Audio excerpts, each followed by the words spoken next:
The world of the Witcher series is one of both epic and dark fantasy, where magic and sorcery can be used to weave unimaginable delight or bring ruin on the caster and everyone around them. Where fantastical creatures and horrific beasts roam the wilds, a place where, through fleeting marks and crumbling ruins, you can see and feel the people who once lived there. Through our lens, or to say, through the eyes of Geralt, it's easy to feel like this world has always been this way. Has it, though, or is there even more to this setting than what can be seen at a glance?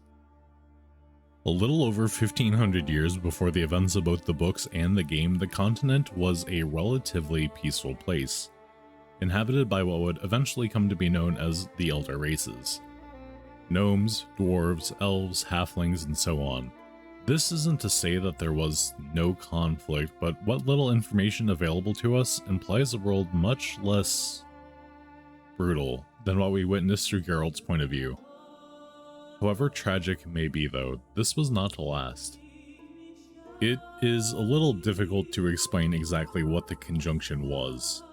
A book we can find across all three games, The Conjunction of the Spheres, theorizes that the Conjunction was something akin to a natural disaster, a magical storm that brought several realities or worlds close together.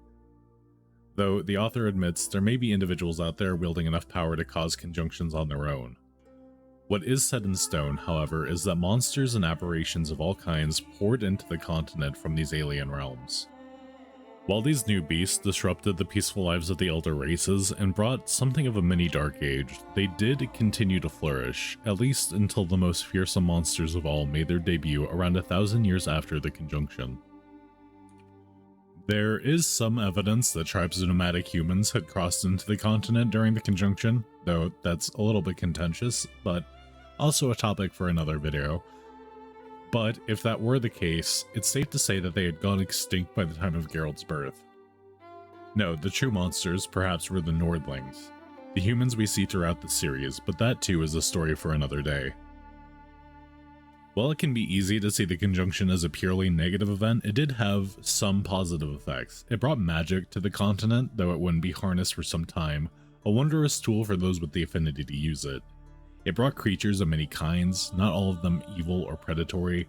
On a meta level, it created the world that has captured so many people's imaginations, through the books, through the games, and even a second-rate Netflix show. In the end, I suppose that is what matters. The Witcher series is one that I am very fond of, but have only touched on lightly. The setting very clearly draws some deep inspiration from Dungeons & Dragons, so I guess that running gag will just have to keep running until it fucking dies. The Conjunction of the Spheres in particular is likely inspired by the concept of the Crystal Sphere. In case you're not familiar, the Crystal Sphere is a protective shell that surrounds the solar system in the Dungeons & Dragons and Spelljammer settings, and each one is made of an indestructible material, is black in color, and can only be exited using a portal. The space outside of the shell is called a phlogiston, and it's a fluid composed of basically raw chaotic energy.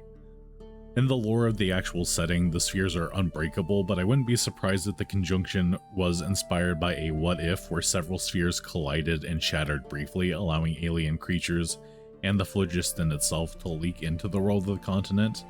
We do hear that magic comes from chaotic energy left behind from the Conjunction after all, but that's kinda just the theory. That is pretty much today's video. Normally my content is significantly longer, but this is really just an establishing video for the series, and I wanted to cover what is effectively the creation myth for the series. If you're new to the channel, I mostly cover the lore of Mabinogi, an old MMO with lore inspired by the Celtic mythology. If you haven't heard of it, maybe watch some of those videos and hey, try it yourself, you might like it. If you're a regular and you're wondering why I'm doing a Witcher video of all things, it's just another setting that I really enjoy, and I happen to notice that they draw on some of the same inspirations. Don't worry, more Mabinogi content is coming. Anyway, thank you all so much for watching. I hope you really enjoyed the video. If you like my content, please consider subscribing to make sure you see my new uploads, or even just drop a like. Both really help me out. As always, my socials will be listed in the description if you would like to follow me on Twitter or join the community Discord. And also, the new end screen also has a QR code that you can use.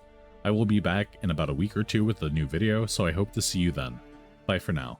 You flee, my dream come the morning. Your scent, berries tart, lilac sweet, to dream.